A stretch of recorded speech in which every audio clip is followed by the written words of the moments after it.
Bonsoir à tous, bonsoir à toutes. C'est Late et Smart, ravi de vous retrouver en ce mercredi soir. Durant une heure avec mes deux invités, nous tâcherons d'essayer de vous faire mieux comprendre l'actualité économique du moment autour de grands thèmes.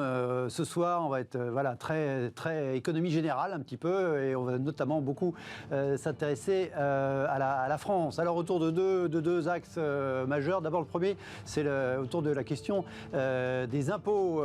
Peut-être en lisant la presse, était intéressé, amusé de voir que l'OCDE avait dans un rapport publié hier préconisé alors à l'échelle de l'OCDE, pas spécifiquement en France, préconisé une hausse de certains impôts, en l'occurrence les droits de succession, tout ce qui concerne les donations également. Alors du coup, voilà, je me suis dit, tiens, c'est peut-être l'occasion de s'intéresser plus largement sur la question des impôts chez nous, une question qui n'est pas neutre alors qu'on va entrer en campagne électorale pour la présidentielle de l'année prochaine, qui n'est pas neutre non plus, alors que la question de la soutenabilité de la dette, de son éventuel remboursement un jour, se pose également. Ce sera intéressant, voilà, sur ce point, comme sur l'ensemble de l'émission, de confronter le point de vue d'une économiste et d'un chef d'entreprise.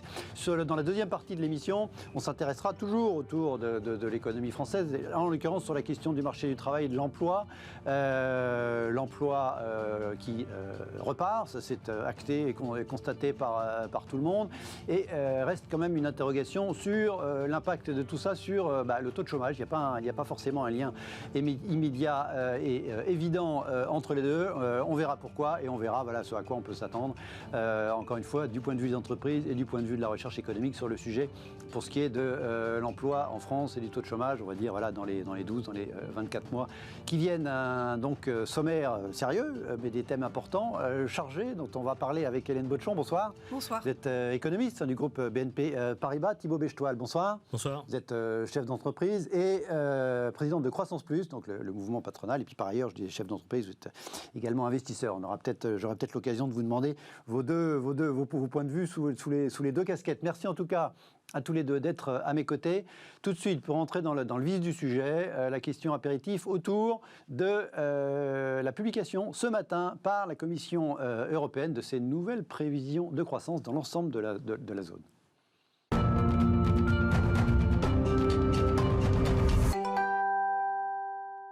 Je disais donc, Bruxelles, la Commission a donc publié ce matin ces nouvelles, ça doit être tous les 3 mois, je crois, quelque chose comme ça, ces nouvelles prévisions de croissance pour l'ensemble des pays de l'Union. Regardez comment relate l'AFP la chose. La Commission européenne a donc sensiblement relevé ses prévisions de croissance 2021 et 2022 pour la zone euro en raison de l'accélération de la vaccination et l'assouplissement des mesures de confinement dans ses prévisions publiées aujourd'hui. Selon Bruxelles, la croissance dans les 19 pays de l'eurozone devrait afficher une croissance de 4,3 cette année en moyenne et 4,4 l'année prochaine, contre 3,8 et 3,8 dans sa précédente estimation en février, donc il y a 3 mois. Donc voilà, la Commission, dans son petit tweet, elle a mis tous les petits drapeaux et tous les petits chiffres en face. Regardez, vous voyez rien, c'est pas grave, je vais vous le dire effectivement.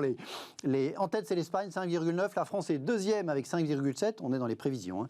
L'Italie, 4,2, comme la moyenne de l'Union européenne au milieu de ce tableau à 4,2. L'Allemagne, 3,4. Et puis en queue de tableau, les Pays-Bas à 2,3%. Ça réjouit le ministre de l'économie. Alors il était invité à la télévision ce matin juste avant, mais bon, il devait connaître les chiffres. Grâce au travail de fond, dit-il, fait depuis 4 ans pour que l'économie française soit puissante, c'est le discours du ministre, et grâce au soutien apporté depuis le début de la crise sanitaire, je suis convaincu que nous aurons un des chiffres de croissance les plus forts de la zone euro en 2021. Donc à date, c'est confirmé en tout cas par les prévisions de la Commission, puisque encore une fois, d'après ce tableau, la France aurait la deuxième croissance économique en 2021.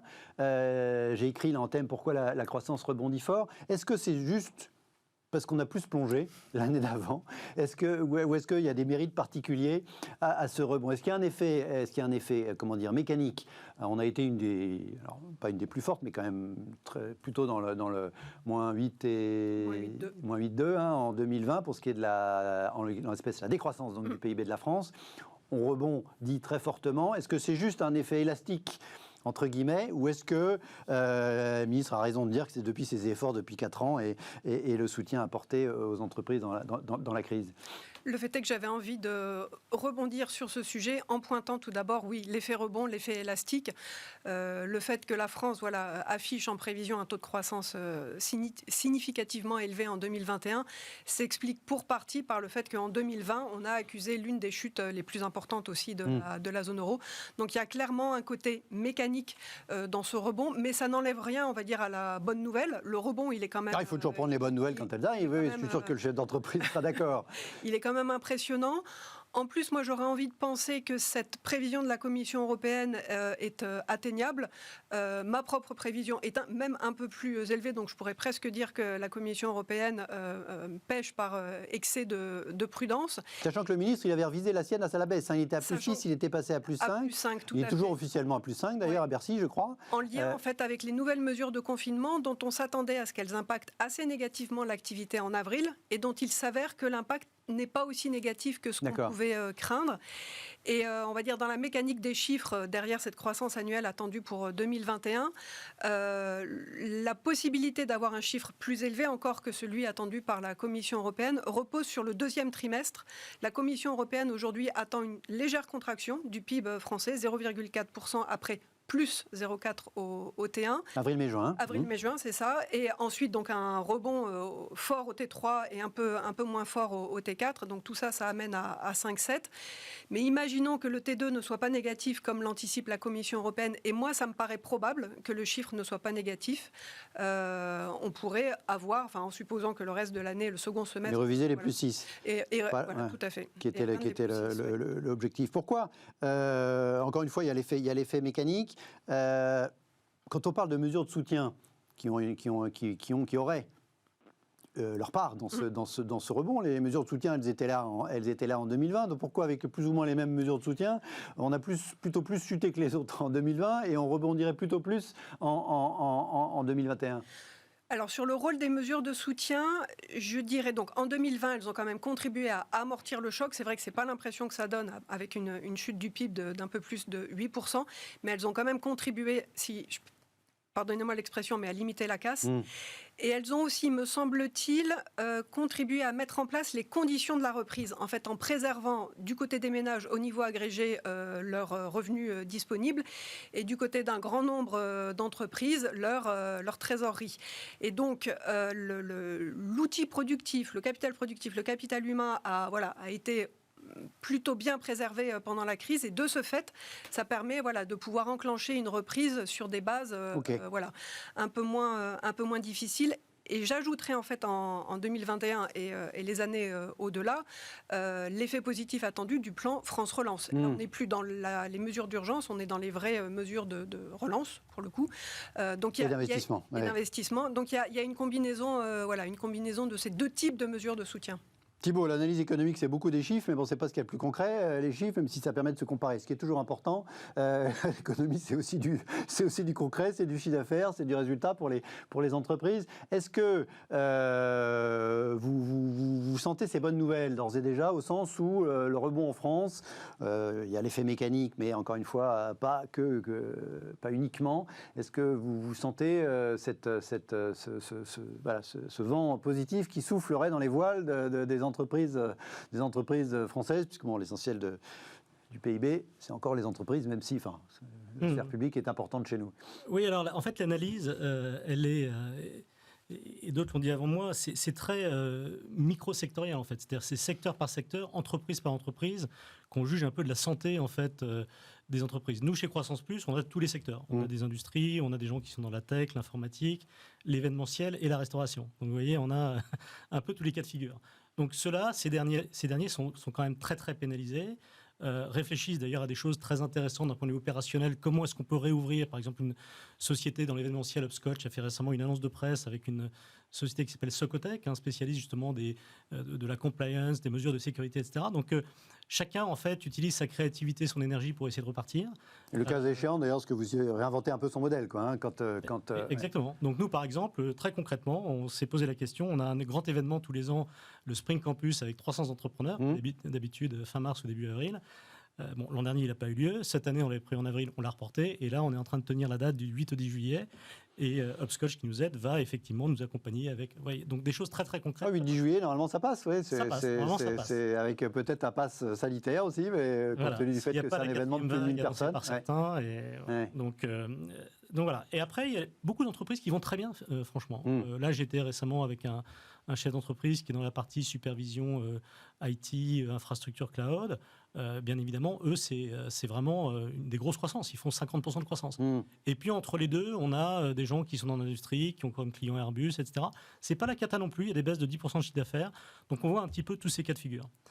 Alors, je rejoins ce que disait Madame sur effectivement ce qui a protégé l'économie. C'est-à-dire qu'en fait, on a évité qu'il y ait un chômage massif en gardant les gens en chômage partiel. On a préservé le pouvoir d'achat des entreprises, des ménages, pardon, et on a fait en sorte qu'il y ait peu de faillites. On a tous été très surpris. Je me rappelle, il y a un an, les oracles... D'ailleurs, on va parler de l'emploi. On disait, voilà, de toute façon, c'est 1 million de chômeurs en plus, ça va être des faillites en cascade. Des amis économistes qui disaient ça, et je les croyais complètement.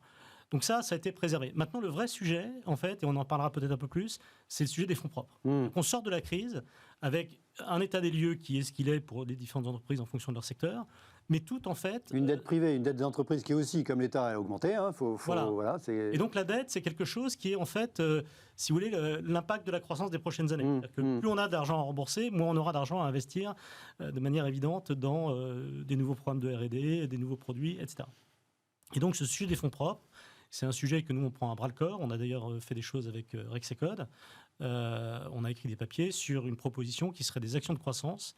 L'idée, c'est d'essayer de faire en sorte que les fonds propres soient mobilisés plutôt à hauteur de 100 milliards plutôt que des 11 milliards de prêts participatifs qui sont déjà très bien, qui sont des quasi-fonds propres, mais proposons un mécanisme de ce qu'on appelle des actions de croissance avec un capital garanti qui aurait vocation à drainer en fait du capital dans les PME et ETI françaises. Donc on pourra développer un peu plus si vous le souhaitez ou avec Madame, mais c'est une proposition qui est sur la table. On a fait déjà des publications dans des journaux. On a parlé la semaine dernière avec l'Élysée et Matignon de ces propositions, mais on pense que l'enjeu de la relance, c'est l'enjeu des fonds propres, vraiment. Voilà. Et sans ça, on aura une faiblesse, une espèce de voilà, on sera passé d'un stade un peu sous morphine à un stade un peu essoufflé, on a du mal à avancer. Quoi. Oui, on va tâcher de trouver le moyen d'y revenir dans le débat qui vient. Alors, c'est pas la même chose, sauf que tout ça se relie évidemment, puisqu'on va parler des impôts, mais du coup, ce sera l'occasion de parler du sujet des fonds propres en parallèle, tout de suite dans le débat.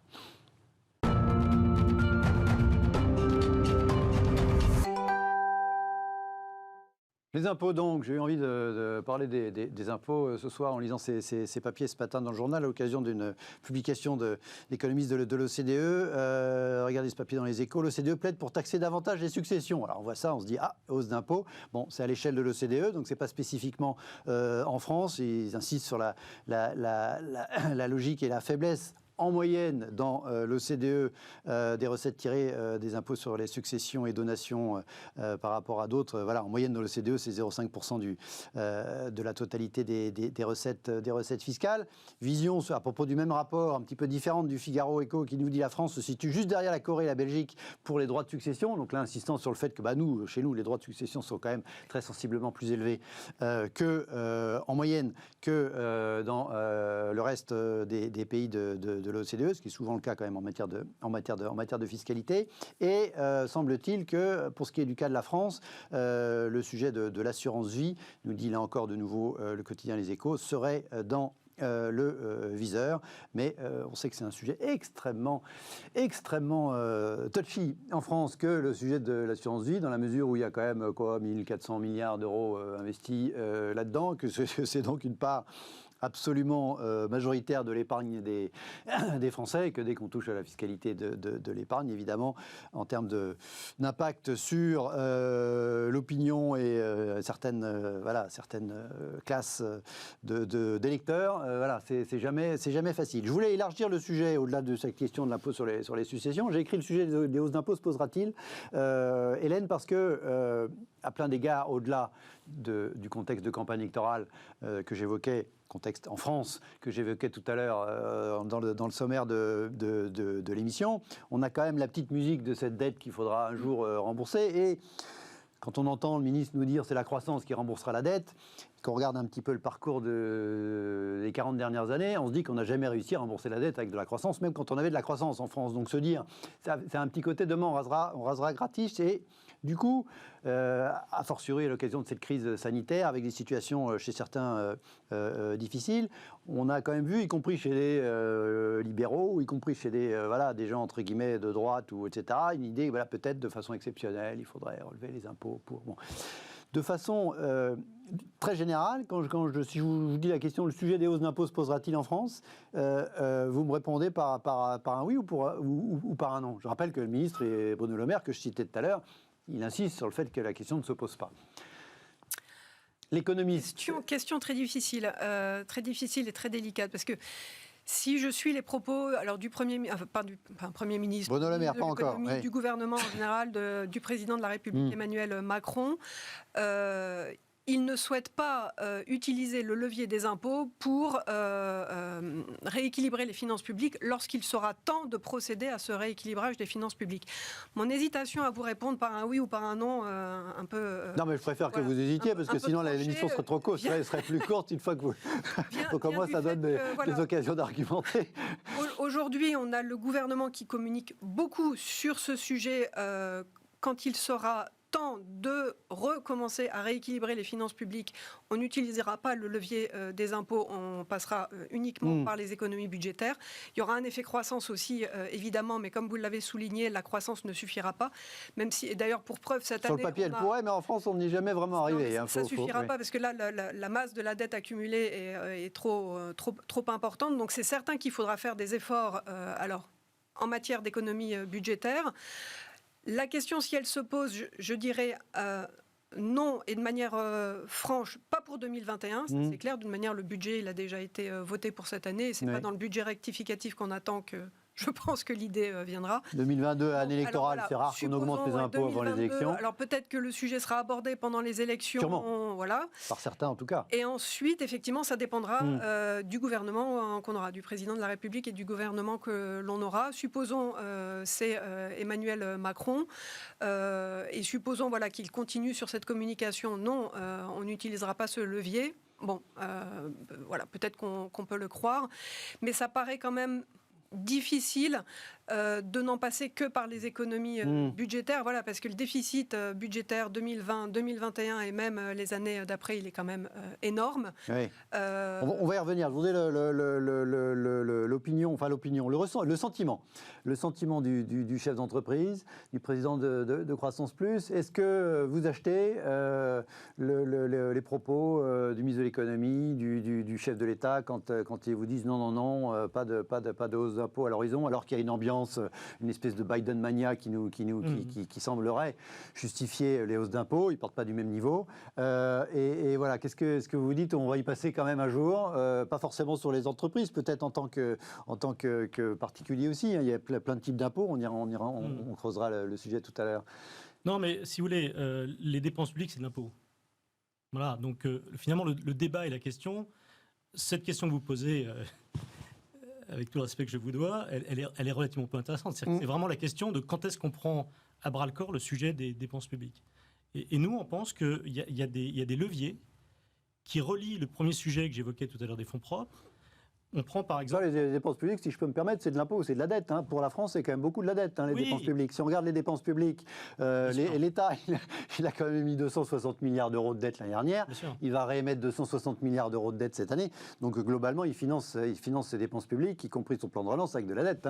Donc c'est peut-être de l'impôt futur, d'où la question quand même. C'est ce que j'allais vous dire, c'est qu'une dette, c'est quand même un impôt différé. Oui. Et donc cette dette-là et cet impôt, il pèse sur nos petits-enfants et pas sur nous. Voilà, c'est la seule différence. Sauf quand on écoute le ministre qui nous dit que c'est la croissance qui réglera le problème. Bien sûr. Dans la théorie, ça pourrait l'être. Mais la croissance, il faut qu'il y ait des conditions. Et dans ces conditions, il faut que la barque entreprise soit moins chargée. Et moi, je vais vous parler d'un sujet qui va vous paraître complètement décalé, mais qui ne l'est pas du tout. C'est que, en fait, dans les dépenses publiques, le poids des retraites est considérable. C'est 15 points du PIB. Et c'est donc les 2/3 de l'augmentation de la dépense publique sur les 20 dernières années, c'est les retraites. Et nous, on va faire des propositions avec Croissance Plus et d'autres, sur introduire de la capitalisation, qui rejoint aussi le sujet des fonds propres dont je parlais tout à l'heure. Si vous, excusez-moi, je vais un peu radoter par rapport à ce que je dis dans cette émission généralement, mais Les GAFA, c'est quoi les GAFA? C'est le succès des fonds de pension américains. D'accord? C'est-à-dire qu'à un moment donné, on a dit, les plans de retraite, ça va aller vers l'investissement, vers l'innovation. Et aujourd'hui, je pense qu'au niveau français et au niveau européen, on doit faire la même chose. On doit dire, voilà, la retraite par capitalisation, ça ne marche plus, le truc est en train de craquer, d'accord? Introduisons de la capitalisation qui permettront d'amener, en fait, si vous voulez, des financements sur les marchés. Et là, on pourra financer des belles entreprises, des licornes, etc. Donc, quand vous dites introduisons de la capitalisation, c'est en plus. C'est effectivement les réflexions du moment de pas mal de monde, c'est de faire des systèmes à plusieurs niveaux, c'est-à-dire un régime qui resterait général.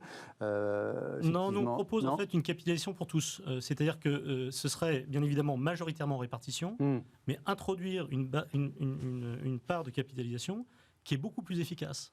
Donc ça a l'intérêt d'augmenter les fonds pour des entreprises. D'un point de vue, c'est même une mesure sociale, c'est-à-dire que l'euro investi en capitalisation il y a un an, on a fait des études, c'est x4 en termes de rendement par rapport à la répartition où ça reste à 1. Donc il y a plein d'avantages en fait, en termes d'innovation, de souveraineté, etc. Donc ça traite des grands enjeux. Et donc nous on dit, traitons ce sujet-là, c'est bien qu'on le traite comme ça, de manière, c'est un peu une posture de dire il y aura des impôts, il n'y aura pas d'impôts.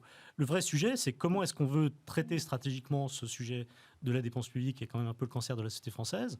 On est, je vous rappelle, en 2020, on est à 64% de dépenses publiques par rapport au PIB. C'est considérable. C'est juste, sous le contrôle de madame, c'est quoi? C'est 18 points au-dessus de la moyenne des pays de l'OCDE en rythme de croisière. Hein, ça doit être à 46 ou... voilà, en 2021... c'est 60%, quoi qu'on fasse maintenant. Vous voyez, et le niveau pré-Covid à 56% est déjà beaucoup trop élevé. Donc il faut absolument qu'on traite ce sujet. Et je pense que, voilà, alors malheureusement, ce n'est pas un sujet qui a vraiment été traité par Macron. Agnès Verdier-Molinier l'a beaucoup dit. Hein, elle a parlé très très tôt du fait que même avant le Covid, Macron n'était pas sur une trajectoire de baisse de la dépense publique. Et le sujet impôt ou pas impôt, in fine, c'est quand même dépense publique. Par contre, il était sur le sujet de la réforme des retraites. Oui, mais pas forcément celle que vous appelez. Voilà. Oui. Mais... De toute manière, on était sur le sujet de la réforme des retraites sans parler de budget des retraites. Même, on parlait de, rappelez-vous, la réforme systémique et non pas paramétrique, etc. Voilà, donc je pense que cette question-là n'a de sens que si on parle effectivement du sujet baisse des dépenses publiques, et la retraite et la capitalisation, c'est un moyen en fait de faire avancer le sujet de manière importante. Une réaction déjà, c'est ce qu'évoque ce type de proposition, puis après on viendra sur les différents types d'impôts quand même. Parce qu'effectivement, ça paraît une voie de sortie intéressante. Après, ma question, c'est donc sur le papier, effectivement, ça a l'air très séduisant. Est-ce que les Français auront cette appétence pour plus d'épargne par capitalisation?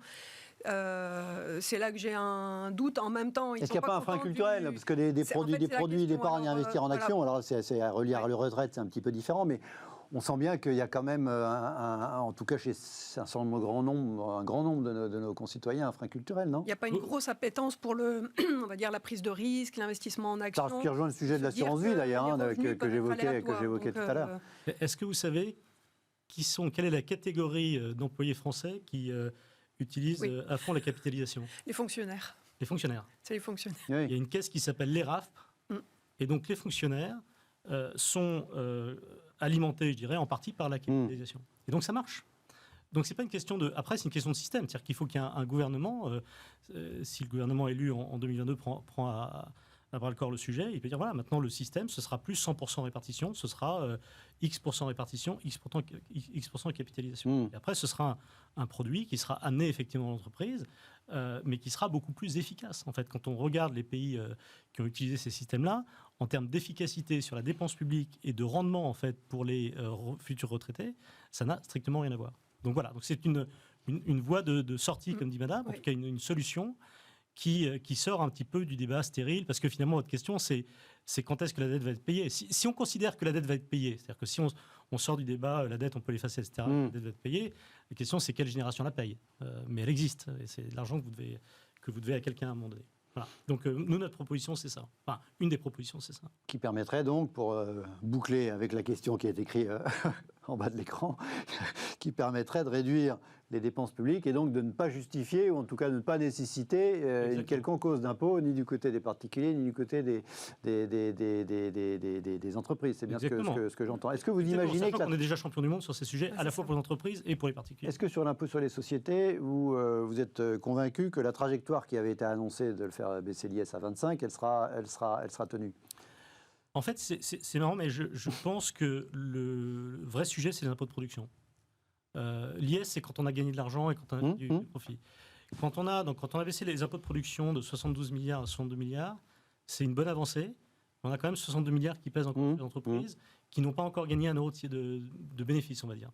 Et donc, ça me paraît un meilleur sujet. Et tout à fait franchement, s'il y avait des choix à faire, j'insisterais plutôt sur une trajectoire de baisse des impôts de production à un niveau qui est à peu près la moyenne des pays de l'OCDE, c'est-à-dire 1,6% du PIB. On est encore beaucoup plus haut que ça.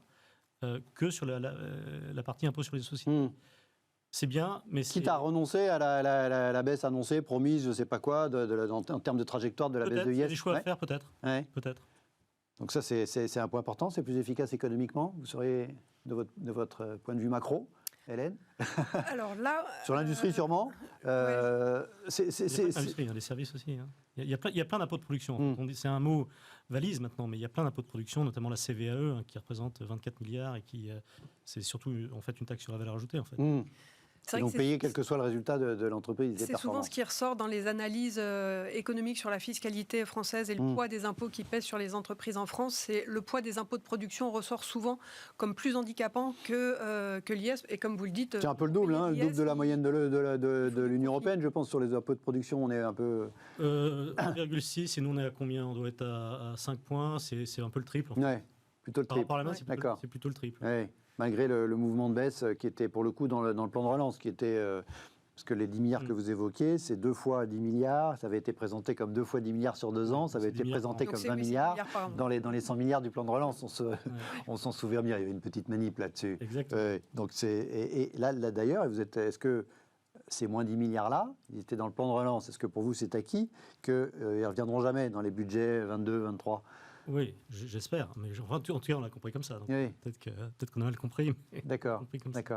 Quel serait, je reviens sur alors encore une fois, quand l'OCDE parle de fiscalité, il parle au nom de la trentaine de pays ou quarantaine de pays de l'OCDE, je ne sais plus, pas spécifiquement sur la France. Et comme Thibault le rappelait, en matière de fiscalité, on est plutôt dans les moyennes élevées. Donc c'est pas forcément ce qu'annonce l'OCDE n'est pas forcément ne concerne pas forcément directement la France, sur la tonalité, le vent qui souffle des États-Unis sur l'idée d'une réhabilitation de l'impôt. Chez certains, encore une fois, comme importation des États-Unis vers l'Europe ou vers la France, compte tenu des circonstances, compte tenu de la crise sanitaire, compte tenu des inégalités qui ont pu s'accroître, même si beaucoup moins fortement chez nous qu'en Amérique. Vous entendez ce vent-là qui souffle, ou ça vous paraît totalement anachronique ?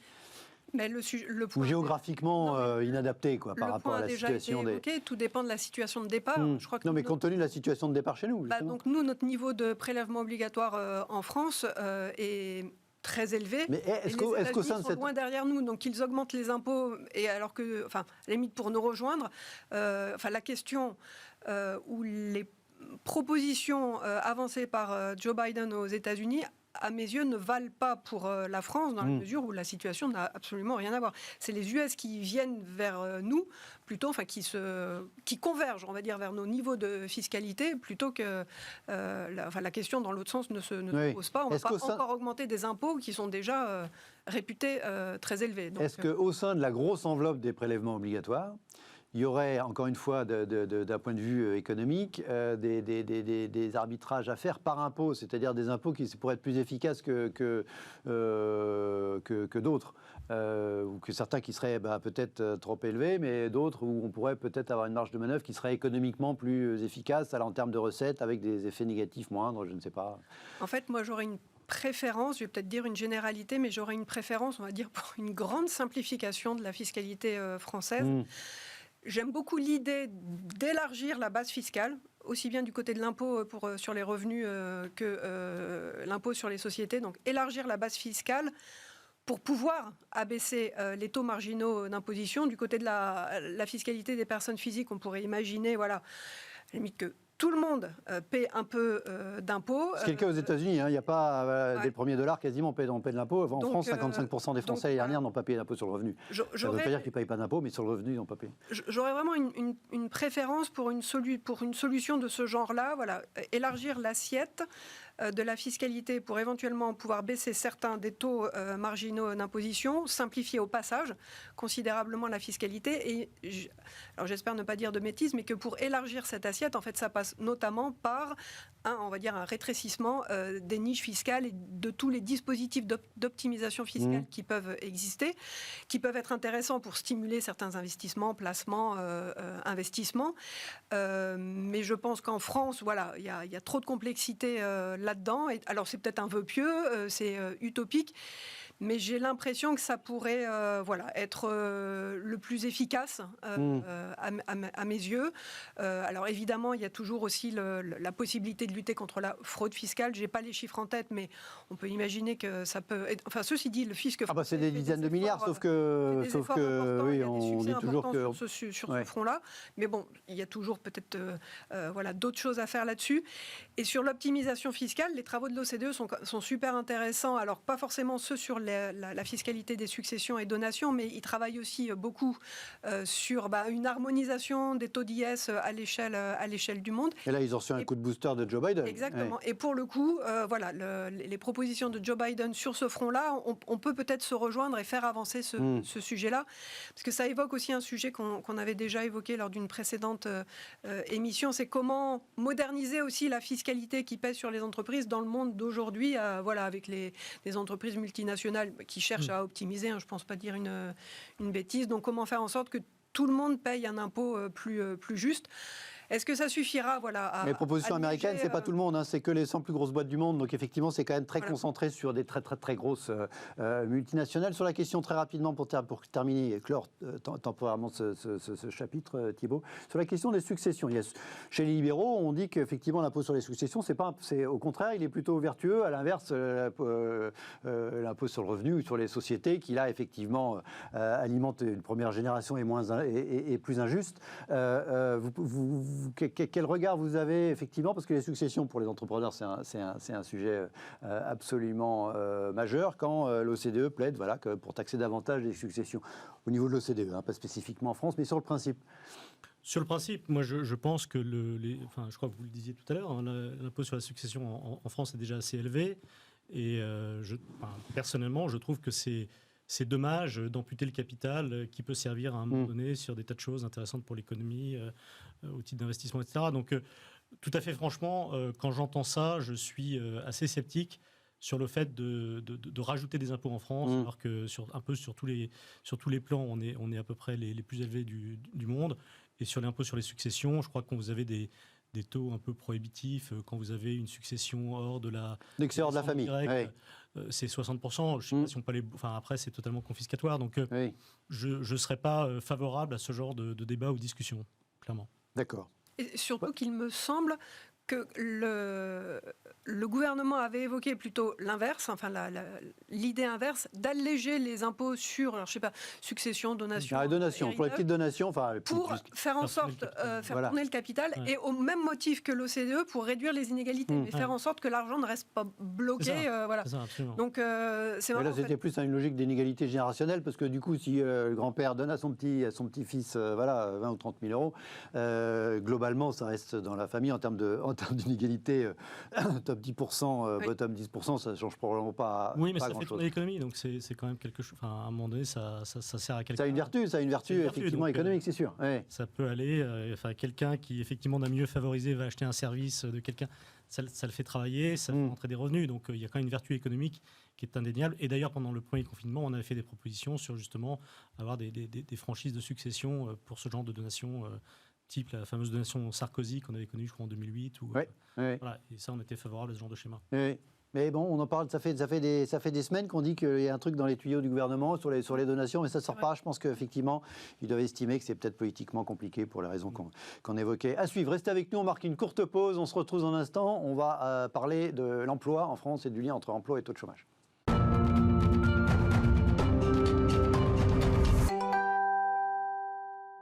Retour dans Late & Smart. Merci de rester avec nous. Dans cette deuxième partie de l'émission, on va s'intéresser à l'emploi, notamment à l'emploi en France. Question que je vais poser, s'affiche en bas de l'écran. L'emploi repart. Et le chômage, point d'interrogation. J'ai l'impression, j'ai commencé par vous, Hélène. Thibault l'évoquait tout à l'heure en début d'émission. Il y a quelques mois, on disait bon, l'emploi va repartir, mais attention au chômage pour 2021 et 2022. Les faillites vont arriver. Voilà, les mauvaises nouvelles sont devant nous. On voit des taux de croissance qui sont positifs, etc. Mais ça va être compliqué en termes d'emploi, en termes de taux de chômage. J'ai l'impression à lire les différents. Alors, on a eu pas mal d'études récemment, les perspectives de Pôle emploi, les perspectives de l'APEC sur les cadres, qui sont là aussi plutôt meilleures qu'attendues. Ça, c'est l'emploi. Et après, il y a la transcription au niveau du chômage et du taux de chômage. J'ai l'impression qu'on a moins de certitude aujourd'hui chez les experts, dont vous faites partie, sur le fait que, le mur du chômage est devant nous, parce qu'on l'attend. Et en fait, l'explosion du chômage, elle ne vient pas. On attend l'explosion des faillites, elle ne vient pas non plus. Alors, les mesures de soutien sont toujours là, donc on peut l'expliquer. On est moins sûr, ce qui montre à nouveau le caractère unique de cette crise. On est moins sûr sur la façon dont, effectivement, le marché de l'emploi va se comporter, à la fois l'emploi dans son ensemble et sa traduction sur le marché du chômage. Est-ce que je me trompe ou est-ce qu'il y a un petit peu plus d'incertitude que pouvait y avoir alors, c'est une incertitude positive puisque l'état d'esprit était négatif il y a quelques mois. Est-ce que je me trompe quand je dis ça? Ce que vous voulez dire, c'est... oui, on peut avoir le sentiment que la crainte d'une forte remontée du taux de chômage cette année, c'est peut-être un peu atténué, on va dire, au fil... Oui, moi j'ai l'impression qu'il y a 6 mois, on me disait... Oui. Le taux de chômage en France au moment de l'élection présidentielle, ce sera 11%. Oui. Aujourd'hui, ce qui n'est pas un bon chiffre, on en est encore assez loin. Donc une forte augmentation du chômage dans l'année qui vient, puisque c'était il y a 6 mois, dans les 18 mois qui viennent. J'ai l'impression que tout le monde est moins catégorique là-dessus, non? Ce qui est tant mieux. Mais... On est moins catégorique, on bénéficie en partie, le fait que l'inquiétude soit un peu moins forte vient de ce qu'en fin d'année dernière, le taux de chômage a encore surpris à la baisse et en fait on a terminé l'année à 8% de taux de chômage. Il faut se souvenir qu'en 2020... On s'est tous dit c'est non significatif et y compris... c'était trompe-l'œil, etc. Et parce qu'effectivement, en 2020, le taux de chômage a eu des évolutions complètement contre-intuitives. Alors, je passe sur les détails, mais le fait est qu'on a terminé l'année, effectivement, même très légèrement en dessous du niveau du taux de chômage de la fin 2019. Donc, un résultat paradoxal vu le choc récessif. Donc, par contre-coup, en 2021, et vous ajoutez à ça, effectivement, les inquiétudes que l'on peut avoir sur le front des défaillances, le fait que du côté du redressement de l'emploi, on n'est pas... Alors, moi, je suis quasi sûre qu'il va y avoir un redressement de l'emploi. La question, c'est quelle va être l'ampleur de ce redressement. Et imaginez, le redressement de l'emploi reste relativement limité. Combiné à ça, vous combinez ça avec un redressement, en revanche, important de la population active, et ça, c'est du domaine du probable aussi.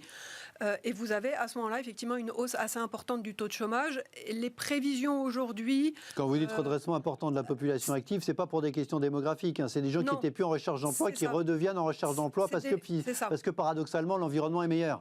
Donc alors, là aussi, c'est contre-intuitif. C'est effectivement le phénomène, on va dire, des travailleurs découragés qui reviennent sur le marché du travail. Pour le coup, c'est un signal plutôt positif. En général, c'est ce qu'on appelle l'effet de flexion. Quand le marché du travail fonctionne mal, les gens se retirent du marché du travail parce qu'ils se disent « je ne vais pas trouver d'emploi ». Quand les perspectives s'améliorent, ils reviennent sur le marché du travail parce qu'ils se disent « j'ai un peu plus de chance ». Donc ça, c'est les travailleurs découragés qui pourraient revenir. La population active devrait aussi se retrouver gonflée par les personnes qui, l'année dernière, ont été empêchées de chercher un emploi ou de prouver qu'elles étaient en recherche active d'un emploi du fait même des confinements. Quand on est en confinement et qu'on ne peut pas sortir de chez soi ou qu'il y a des couvre-feux, des restrictions de mobilité, faire une recherche active d'emploi ou se dire disponible dans les 15 jours, ça peut être mission impossible. Donc statistiquement, du fait même de la définition d'un chômeur, ces personnes-là ont été sorties de la population active. C'est pour ça que la baisse du chômage l'année dernière a été en trompe-l'œil. Mais cette année, par contre-coup, on peut imaginer que si le rebond qu'on attend au rendez-vous, ces personnes-là vont revenir aussi dans la population active. Donc voilà, entre les découragés, les empêchés, plus l'effet attendu quand même d'une atténuation des mesures de soutien. On a quand même encore une incertitude assez importante sur l'évolution de la population active. Et une fois encore, rebond limité de l'emploi, rebond important de la population active, mécaniquement, ça se traduit par une hausse qui pourrait être importante du taux de chômage. Alors, qu'est-ce que c'est important ? Donc, en fin d'année dernière, il était à 8% de la population active. À la fin de cette année, nous, on l'attend à 9%. Je crois que la Commission européenne est au même niveau. Et en fait, les prévisions du consensus sont à peu près sur ce niveau-là. Plus 1, c'est à la fois beaucoup, mais c'est vrai qu'après le choc qu'on a connu, on pourrait penser que ça reste mesuré comme hausse. Est-ce qu'on pourrait être surpris favorablement que le taux de chômage augmente moins que ça? C'est du domaine du possible. Et effectivement, notamment au vu des chiffres d'emploi qu'on a eu pour le premier trimestre, qui ont à nouveau surpris favorablement. Donc, mais ça, c'est très bien. Moi, des surprises, je veux bien me tromper tout le temps de manière quand c'est dans le bon favorable. Sens. Voilà, quand c'est dans le bon sens. Vous avez raison. Même regard complémentaire qu'en début d'émission, du point de vue du chef d'entreprise et du représentant patronal, Thibault, est-ce que vous la sentez, cette reprise de l'emploi que chacun appelle de ses voeux, qui est visible, mais dont on s'interroge sur l'ampleur, pour reprendre le terme d'Hélène? Oui, alors à nouveau, ça va être une réponse un peu secteur par secteur. Encore une fois, les moyennes ne veulent rien dire, hein, c'est ce que vous disiez tout à l'heure sur la croissance. C'est un peu ce qu'on a appris sur la crise, c'est que finalement, chaque secteur est un cas particulier, chaque entreprise est un cas particulier. Même là où on voit quand même le déconfinement, on a quand même un calendrier, on semble quand même qu'il y a une sortie au tunnel. Oui, mais regardez par exemple le secteur de l'événementiel ou des transports, des voyages, etc. Est-ce que ça va repartir de la même manière? Il y a beaucoup de gens qui se sont habitués à faire des réunions Zoom, donc il y aura beaucoup moins de voyages d'affaires, beaucoup moins de business liés à ça. Donc le secteur dit CHR...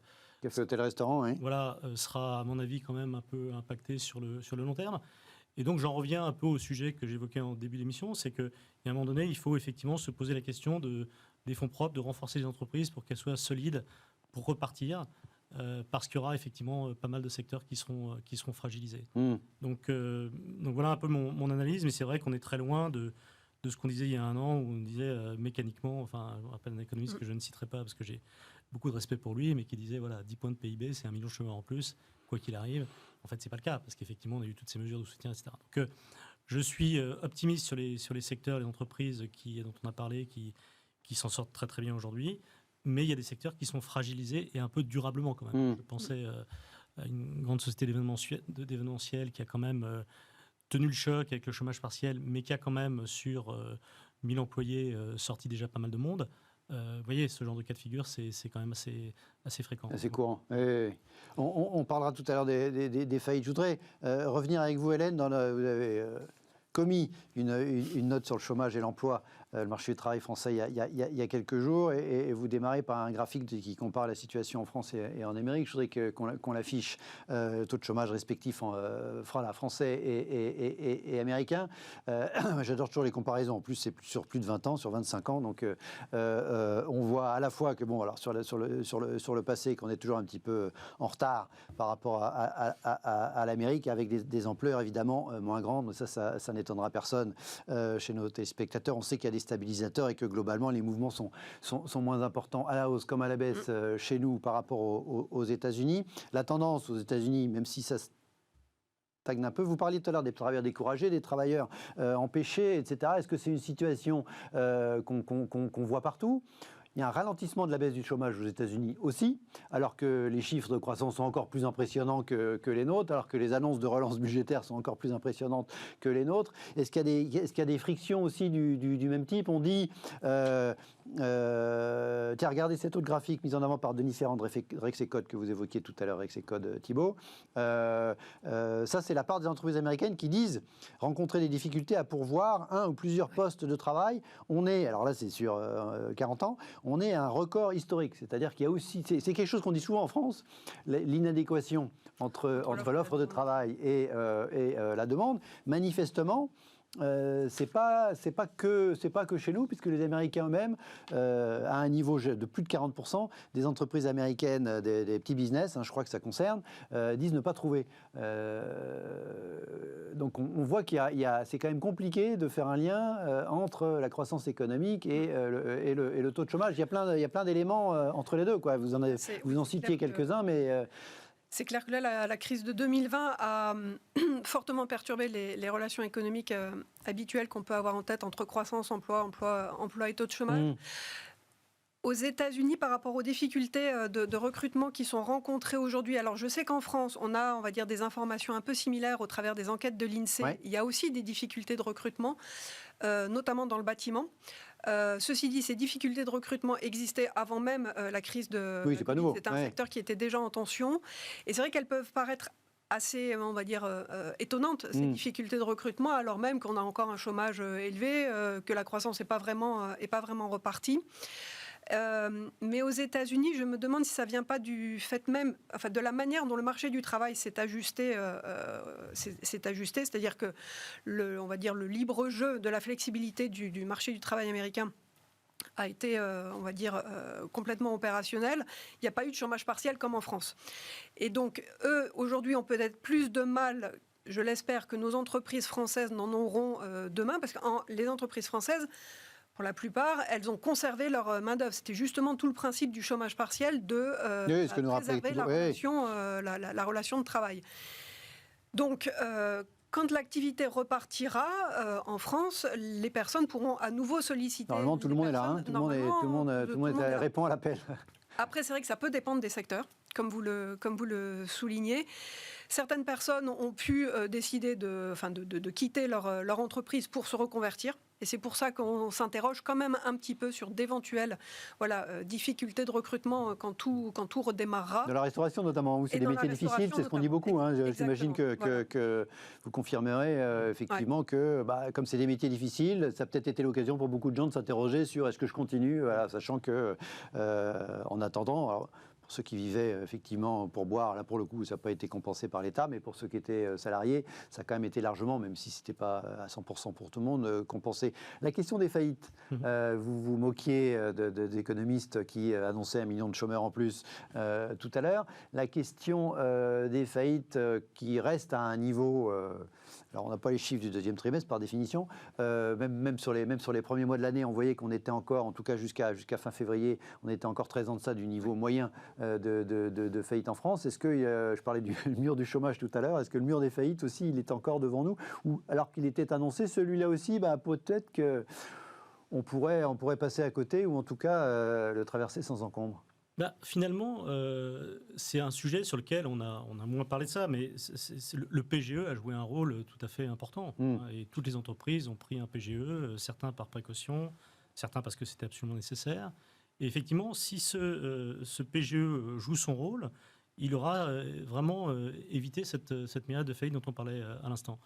Donc la question revient un peu sur ce sujet. Comment est-ce qu'on prend le relais de ça? Ceux qui s'en sortiront derrière, c'est ceux qui ont les moyens d'eux. Voilà, d'où de nouveau la question des fonds propres que vous... Parce que les gens, effectivement, et je pense notamment à un grand groupe de Croissance Plus dans le domaine de l'hôtellerie, qui me disait, mais Thibault, ça va être une catastrophe. C'est-à-dire que le jour, il y a eu un différé de 2 ans sur le PGE. Et le jour où je devrais rembourser le PGE, qui sont pour lui des montants absolument considérables, si son business n'a pas complètement repris, là, il sera en faillite. D'accord. Donc, voilà, ce sujet de comment est-ce qu'on joue en fait le relais entre un outil de dette qui est paré au plus pressé. Je me rappelle de Nicolas Dufour qui disait sur les plateaux, il faut mettre des ponts de cash, des ponts aériens. Directeur général de la BPI. Oui. Voilà.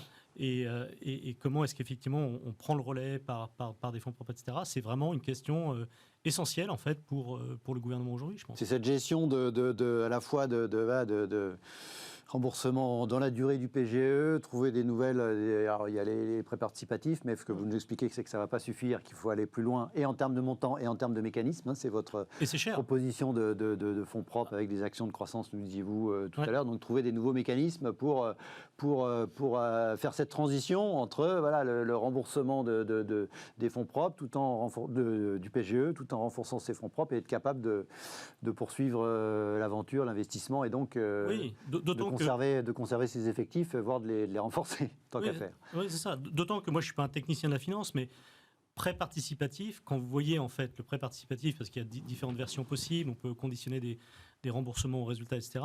Là, c'est vraiment un outil de dette qu'on déclare comme des quasi-fonds propres. Donc, à un moment donné, le chef d'entreprise, j'ai eu une discussion très concrète sur ce sujet précisément il y a une semaine avec un membre de Croissance Plus, il me dit, Thibaut, à 6%, c'est cher. Et je dois le rembourser comme après. Donc, quelque part, on se raconte un peu une histoire en disant que c'est des quasi-fonds propres. C'est cher, mais du point de vue de l'investisseur qui porte le voilà, il a besoin aussi de rémunérer son risque. Bien sûr. Du point de vue de l'assureur ou de voilà. Oui, donc ça joue son rôle. Mais ce que je veux dire, c'est que c'est plus c'est pas de l'argent gratuit. Oui, ça, de la dette qu'un vrai fonds propre. Oui. Quand on dit que c'est un quasi-fonds propre, on joue un peu sur les mots pour dire voilà, le bilan est à peu près équilibré, alors qu'en réalité, c'est quand même plutôt une dette qu'un fonds propre. Voilà. Pour essayer de tirer des plans sur la comète, Hélène, pour là encore clore temporairement le sujet de l'emploi, vous diriez que globalement, les pouvoirs publics ont à disposition les outils qui permettent de limiter la hausse du chômage dans les 18 mois qui viennent, pour de bonnes raisons, enfin en l'occurrence c'est que des bonnes raisons, parce que si ça limite le chômage, même si c'est pour des raisons électorales, c'est toujours mieux, qu'on ne s'attend plus à une explosion, les fameux 1 million de chômeurs de l'ami de notre ami, on les voit plus, on y croit moins. C'est vrai que ce chiffre-là qui était marquant, qui portait un symbole fort, on a moins cette inquiétude. Et par rapport à votre question, est-ce que le gouvernement a tous les outils en main ? Disons que, en tout cas, les mesures d'urgence telles qu'elles ont été appliquées, déployées en 2020 et encore en 2021, tant qu'on n'est pas complètement sorti de la pandémie, elles sont toujours là, elles ont montré leur efficacité.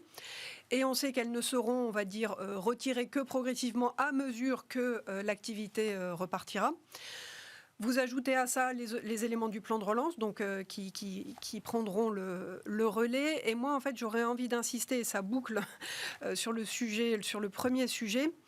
J'ai le sentiment que le plus important pour les perspectives du marché du travail et la hausse du taux de chômage en particulier, le plus important, en fait, c'est la croissance. Parce que vous avez dit à un moment donné, j'arriverai pas à rembourser mon PGE si mon business ne repart pas assez vite. Et c'est ce bout de phrase, si mon business ne repart pas assez vite, qui a retenu mon attention. Et pour moi, c'est là, pour 2021, ce à quoi le gouvernement doit être attentif, c'est il faut que les business, quels qu'ils soient, repartent suffisamment vite. Donc il y a quand même un lien entre croissance et taux de chômage, heureusement, sinon ce serait désespérant. Et si effectivement la croissance repart vite, je pense que là, un peu tout comment je pourrais dire ça, toute la pelote de laine, où tous les chevaux se démêlera facilement. Enfin, la sortie de crise apparaîtra plus facilement. Est-ce que c'est un grand si? Est-ce que c'est un petit si? Bon, j'ai envie d'être optimiste parce que voilà, je préfère être optimiste que pessimiste. Mais voilà. Vous nous avez dit votre prévision, taux de chômage à fin 2021 à 9%. 9%. Toujours. Donc quand même en hausse, un peu. Ouais. Avec une croissance attendue à 6,1%. D'accord. Un peu supérieur à la prévision de l'Union européenne. Mais comme vous expliquiez effectivement pourquoi il y avait toutes les raisons d'y croire. Allez, il nous reste moins de 5 minutes, 2 petits sujets rapides pour terminer dans l'actualité du jour. Mais 2 sujets plus légers pour terminer l'émission. On a été assez sérieux, mais c'était passionnant. Agence France Presse, en début de journée, milieu de journée, allez, regardez. Roland Garros, c'est très précis, accueillera jusqu'à 5388 spectateurs jusqu'au 8 juin, puis jusqu'à 13 146, on est en France, comme quoi les choses sont précises, à partir du 9 juin, donc la deuxième semaine, grâce à l'autorisation de remonter le plafond de la jauge à 65%. C'est ce qu'a annoncé donc aujourd'hui la directrice générale de la Fédération française de tennis, Madame Oudéa Castéra. Un pass sanitaire sera exigé pour les spectateurs, là, pour le coup, à Roland-Garros, selon les organisateurs. Est-ce que vous avez prévu d'aller à Roland-Garros cette année, Thibaut, Hélène? Non. Mais j'y étais en fait en septembre dernier, dans une ambiance assez particulière. Donc le tennis était magnifique comme toujours, mais les tribunes étaient vides. En septembre dernier, oui. C'était assez terrible. Donc je suis ravi que cette année, ce soit un peu plus vivant. Est-ce que vous allez, si vous regarderez un peu devant votre télé, est-ce que vous allez vivre ça un peu comme une véritable réouverture du pays, enfin en tout cas du sport avec des téléspectateurs comme une joie, comme un plaisir. Ah oui, c'est un beau. Il va y avoir un concert à 5000 personnes là, qui a été autorisé ce matin aussi par la ministre de la Culture, enfin qui a été validé en test pour l'instant. Donc tout ça, c'est des signaux, c'est un beau symbole. intéressants. Alors, je parlais du Spring Campus de Croissance Plus qu'on va faire du 8 au 10 juillet. Ce sera une grande fête parce que voilà, on a tenu le cap à un moment donné où c'était pas évident de maintenir le truc. Roland Garros, c'est génial. Enfin, que la vie se réouvre, c'est fantastique. Et effectivement, le 19 mai, je serai sur les terrasses. Voilà, sur les terrasses. Vous êtes BNP Paribas toujours sponsor du tennis, a priori. Il n'y a pas eu de, je dirais que oui, mais il n'y a pas eu de révision. Vous seriez en confiance pour aller en public, là, oui, ça y est, dès le à mois de 100%, juin. d'autant que voir un match de tennis en vrai, au lieu de le voir à la télé, ça n'a strictement rien à voir. On a l'ambiance, même si les gradins ne seront pas remplis, mais j'aimerais énormément, oui, pouvoir avoir une place. Je ne sais pas si ça sera facile, parce qu'elle risque d'être... il y en aura un peu moins mécaniquement apparemment. Mais bon, ça fait quand même du monde. Et puis surtout, le chiffre est très précis. 5388, puis 13 146 par jour. Donc, c'est pas sur le, j'imagine, c'est pas sur le central. D'ici là, le 19 mai, donc, il y a les terrasses, mais il y a aussi les cinémas. Oui. Alors, on a annoncé les embouteillages là, dans les films, 300 à 400 films dans les starting blocks. Est-ce que... Figaro nous a annoncé ce matin que ça allait peut-être être un manga japonais qui a fait un carton et au Japon et aux États-Unis, Demon Slayer. Il y a une mode manga, notamment chez les jeunes, y compris en France. Vous allez aller au cinéma très rapidement, dès le 19 mai, là aussi, sans crainte par rapport à la demi-jauge. Là, pour le coup, c'est fermé, une salle de cinéma. Vous serez en confiance. Oui, de toute façon, je pense qu'il faut vivre. Maintenant, il y a quand même pas mal de gens qui sont vaccinés. Moi, je l'ai été, comme j'ai eu le Covid, j'ai pas besoin de deuxième dose. Donc, j'irai en confiance. Peut-être pas tout de suite, parce que j'ai pris... quelques jours dans le sud, donc je serai plus en extérieur que dans le cinéma. Bon, ils ont des cinémas aussi, mais bon, si vous allez profiter du beau temps, c'est autre chose. Ce sera plutôt les oliviers et les céréales.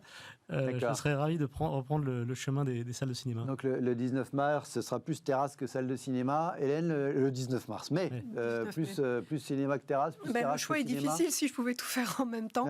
On peut aller à une terrasse avant d'aller au cinéma. J'attends avec une grande impatience la réouverture des salles de cinéma et c'est très difficile de savoir quel film j'irai voir. Oui. Donc pourquoi pas le manga japonais, avec plaisir. Il faut réserver parce qu'effectivement, comme ce sera des jauges, c'est le terme adapté dans la novlangue sanitaire, les salles ne seront pas complètes, donc apparemment les gens commencent déjà à réserver leur place, c'est comme à réserver leur place dans les restaurants pour le 19 mai, 20 mai, 21 mai.